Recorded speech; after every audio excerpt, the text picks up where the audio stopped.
Hey, it's Edwin Canistracci here. Lots happened since I made my last video. We're all quarantined at home right now, so you know what's going on, or you should be anyway. Social distancing, it's very important to save lives. So I'm going to make more of these videos to kind of help everyone because, well, normally, I'll just going to tell you, I work from home, so I'm in a unique position because I'm like quarantined almost all the time. So I can help you through this. It's all right. I'm in here. We're all in this together. I'm with you. And I'm going to just do a quick little review tonight. But in a few days, I'm planning to do an epic, long Judas Priest discography review like I did for a couple other bands. So I'm going to do every Judas Priest album. So that'll be good. I'll kill some time for everyone. So, and it should be fun and informative if you haven't listened to every single Judas Priest album.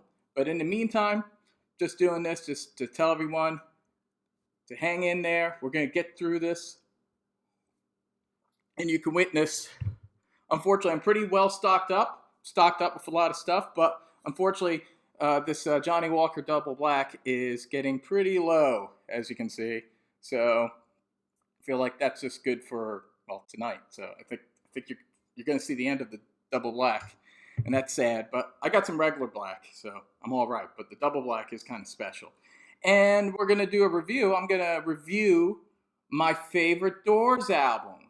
That's right, The Soft Parade. So right now you're thinking, what the hell? Why is The Soft Parade your favorite Doors album? Are you one of those guys? Are you like some counterculture, trying to be different hipster guy, like picking a Dark Horse album just to be cool? No, I'm not that guy. If you've watched some of my other reviews, you know that sometimes the album that most people say is their favorite is my favorite. Like, my favorite Rolling Stones album is Exile on Main Street. A lot of people say that. My favorite Motorhead album's Overkill. A lot of Motorhead fans say that.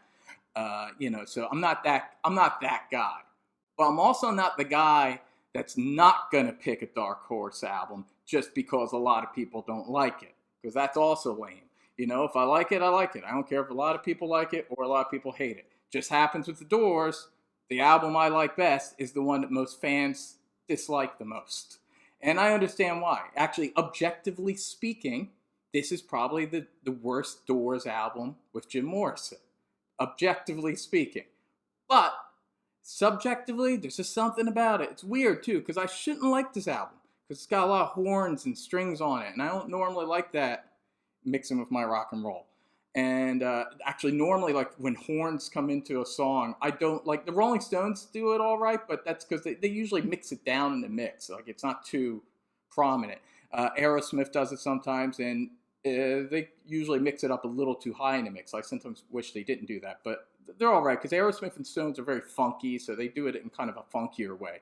And I love James Brown, for example. So I don't mind when horns are kind of funky. More rhythmic. But when they get very melodic and do a lot of like soloing and get very jazzy and stuff, I'm not so into that, especially when it's mixed with rock music. But so in theory, that's like the Soft Parade like should be one of my least favorite albums because it does that all throughout. And it's just like I don't like saxophones, and I really don't like saxophone solos. John Coltrane's all right. That's like a different thing. But I don't want to hear John Coltrane in the middle of a rock song. You dig what I'm saying? It's like this was a big thing in the 80s. I don't know if you listen to a lot of 80s pop. You're listening to some synth-driven or guitar-driven song, and it's like, cool, this is a cool song. And then out of nowhere, there's a freaking saxophone solo. This happens a lot. Like a lot of Duran Duran songs and things like that. It was kind of in vogue. Like, probably one of the worst culprits of this is the Cure song, A Night Like This, which is an amazing song. I love that song. It's one of their best songs. It's this great guitar-driven pop rock song. And out of nowhere, there's a saxophone solo. And it's like, what the hell is a saxophone doing in this song? It's like, it was this cool Cure pop rock song, and suddenly it's like the guy from Lost Boys just like stepped in. Like, what's going on here? So that was like an 80s thing. So I don't like horns, especially I don't like generally when instruments that haven't been playing throughout most of the song suddenly make an appearance. I find it jarring. I don't like it. If you start off a song with horns, it's fine. They're there. But if there aren't horns in the first verse or chorus, I don't want them suddenly popping up. It's just a thing. It's just a thing with me. So I'll say this for the Soft Parade. it lets you know that there's horns right out of the gate. I mean, in fact, all the worst qualities of this album hit you immediately with the first song, "Tell All the People." Like it's creating a barrier. It's saying, no, this is not like the other Doors albums. This is the Doors, Vegas style. And it's like a very Las Vegas version of the Doors. And I got the special, let me show you this. Got this a couple months ago. The Deluxe edition. Being that it's my favorite Doors album, I had to get that. And it's pretty cool. And I'll tell you about the Deluxe edition. Let me show you the picture. Cool. There they are. Jim Morrison, Raymond Zarek, Robbie Krieger, John Densmore. 3-disc. And there's a vinyl, too. I had like the vinyl. I got vinyl in LA, and I got the vinyl here in Tampa, where I'm bunkered down during the big quarantine. So anyway, The Soft Parade wasn't always my favorite album by the Doors. I guess I was a Morrison Hotel guy when I was a teenager. But growing up, I kind of bounced between Morrison Hotel and LA Woman. They were probably my two favorite, and they're like the bluesiest, and I do love those albums. But for some weird reason, over the years, and something about The Soft Parade kept pulling me back to it. There's something really weird and gonzo about it, and it goes really well with Scotch. Hold on. In fact, I think it's the best album ever to go with Scotch. Something about it's very Scotchy. I think also it's like the way Jim Morrison sang too is he crooned. He was like a crooner. So I feel like there should at least be one Doors album where it's like there's horns and it's very Vegas-y. I feel kind of Morrison's vocals. It kind of fits. Like it's not something you want them to do all the time, but doing it one time and with Morrison and Morrison's vocals and his approach, and it just adds a surreal quality to it that it doesn't feel as corny as I feel if other bands have done it. And another thing, there's a difference between Vegas and Broadway. Like, I'm going to say something right now that might blow some of your minds. I'm not a big fan of Sgt. Pepper's Lonely Hearts Club Band, the Beatles. That's actually my least favorite Beatles album. And, most people think I'm just, talking a lot of BS when I say that. And listen, it's like all Beatles records. Yeah, the songs are great and all that, and I do like some songs from it, but it's not a go-to album. I never just put on Sgt. Pepper, whereas I pretty much put on every other Beatles album from time to time, but I almost never put on Sgt. Pepper. I recognize it as like a masterpiece, but it's a masterpiece the way like an Andy Warhol painting is. Like you look at it and you go, yeah, that's not. I see what he's doing there. That's cutting edge. That's something different. It's a masterpiece, but I don't want to be looking at it 24/7. And that's kind of Sgt. Pepper for me. And it's like it's like a little too slick, a little too overproduced, and it sounds like the Beatles on Broadway.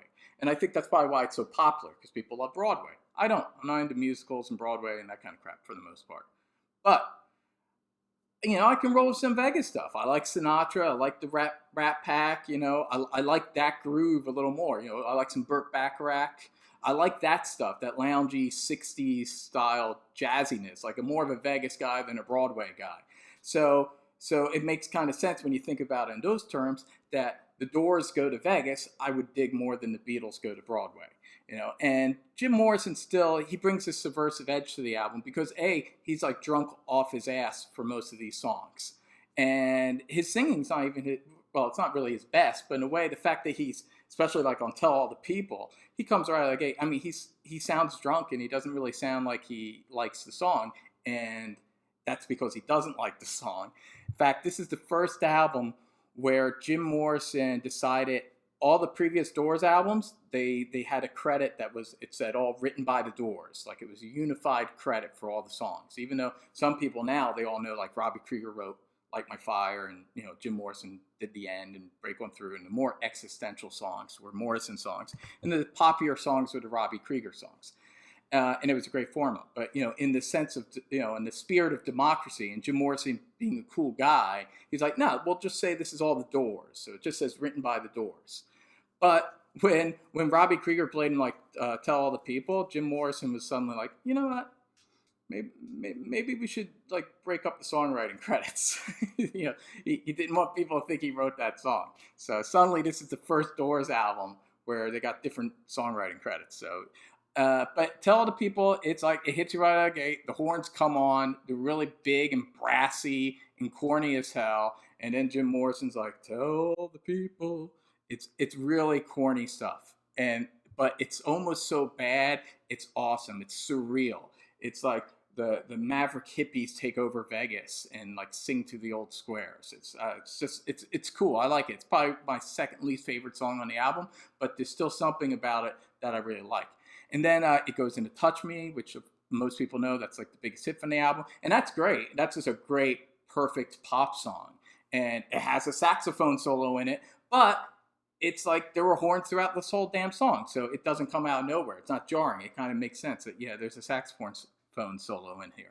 And Morrison sings this song really well. You can tell he did a lot of takes of this one. They wanted to make sure this was a hit. And then it goes into what is actually my very favorite Doors song, and that is this one. Shaman Blues. Shaman's Blues, with an apostrophe. But yeah, man, Shaman's Blues. Let me just say, now this doesn't have any horns. This is a pure Jim Morrison type of song, whereas the other stuff was Robbie Krieger stuff. He wrote "Tell People" and "Touch Me." Shaman's Blues is like it's got a really thick, fat bass line. You got Raymond Zarek doing this creepy, cool organ, and Morrison's just doing really amazing lyrics. And it's this really dark, deep kind of psychedelic blues song, and it kind of foreshadows more the subsequent albums, Morrison Hotel and LA Woman, because it's very bluesy.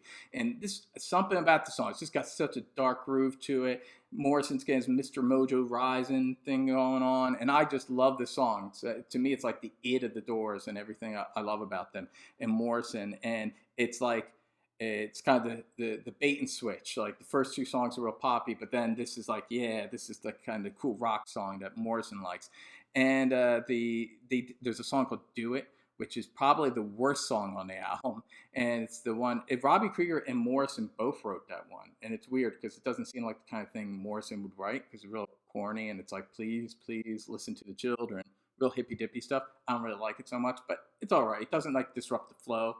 I love "Easy Ride." Now, "Easy Ride" I love. That's like a little undiscovered gem there. It would have been a great song for like Elvis to sing. It sounds kind of like an Elvis song to me, but I really love that. There's a "Wild Child," probably the second most known song on this album. Wild Child's just a straight up Doors rocker. Slide guitar, great groove, great lyrics by Jim Morrison. Again, this is not a song for the straights in Vegas. This is the cool, like, off the strip rock song, and that's really cool. And there's the "Runnin' Blue." Cool song, really weird, probably the weirdest song the Doors ever wrote. Robbie Krieger wrote, and it does all this different stuff. It's like a jazz song, it's like a rock song, then it goes into a country part. There's like a country part, it's like a banjo, and Robbie starts singing, and it's like totally off the wall, and somehow it works. It shouldn't work. Like, each of these parts don't sound like they should be in the same song, but somehow it all comes together. It's like, it sounds like it's on the verge of not working, but yet it works for some reason. And I really like the song, and it's catchy. And then there's a "Wishful Simple." Used to love this song. Then I kind of started to think it was kind of weak. The Jim's vocals weren't that great, and the strings are just really syrupy. It's a little borderline, but we'll come back to this song when we talk about some of the extra tracks on the deluxe version. And then, of course, there's the big epic, the title track, the "Soft Parade." I think with most Doors albums, the last song's always usually an epic, and it always sounds like it'd be a good last song for the Doors. Like, this is like the last song the Doors will ever record, and Jim Morrison will die. Right out of the gate, every Doors album's kind of like that. And this is enough, and eventually that song ended up being "Riders in the Storm," but felt like every other album, it could have been that song too. And here it's this song, the "Soft Parade," which goes, it's also a very offbeat song. It starts off with the prayer that he does, and then it goes into this weird jazzy, almost sounds like a commercial jingle thing. And then it goes into this really deep, dark, bluesy, funky part, best part of the trip, which is like probably the best part of the album after Shaman's Blues. And man, I love it. It's cool. It's a great scene in the movie. Oliver Stone movie. I love the song. I love the vibe. To me, it's like the ultimate Doors song. Shaman Blues might be my favorite Doors song, but if I was to play a person like one Doors song, I'd probably pick the Soft Parade because like it goes to such a journey. It's like the whole journey of the '60s in one song, and it's great. And this whole album is great. The deluxe edition has a lot of cool stuff on it. It has actually versions of the songs without the strings and without the horns. With Robbie Krieger did a few he overdubs on the guitar to just fill it out a little bit, and it's really interesting to hear the songs just with the Doors playing. Sometimes it works, sometimes it's like, yeah, I think the horns help. But in one case, Wishful Sinful, so much better without the strings. It doesn't even really sound like a ballad, interestingly enough, when they remove the strings. It has more of a Hyacinth house kind of groove to it, and it's just when you hear the guitar lines and it works better with Jim's laid back vocals, which don't really work well with the orchestra, I feel. But here in the stripped back version, there's just a really nice pure melody, and that like version is like one of my favorite Doors songs now. I just love that stripped down version of Wishful Sinful. And the deluxe edition, it has a lot of stuff. It has this long jam that goes on for like 30 minutes called Rock is Dead, which has a lot of cool stuff. And yeah, it's great. If you're into the Soft Parade, you should definitely pick this up. And and if you listen to the Soft Parade like back when you were a teenager or something, getting indoors and it sounded kind of corny to you and you couldn't get into it, as an adult, an adult that likes to sit around and maybe doesn't mind a Sinatra song from time to time, give it a chance. This is like the Gonzo Sinatra album by the Doors, and I love it. It's great. And cheers. And I'm gonna keep on doing this. I'm gonna do a lot of these videos, small ones, long ones. Okay, we're gonna get through this together. Later, people.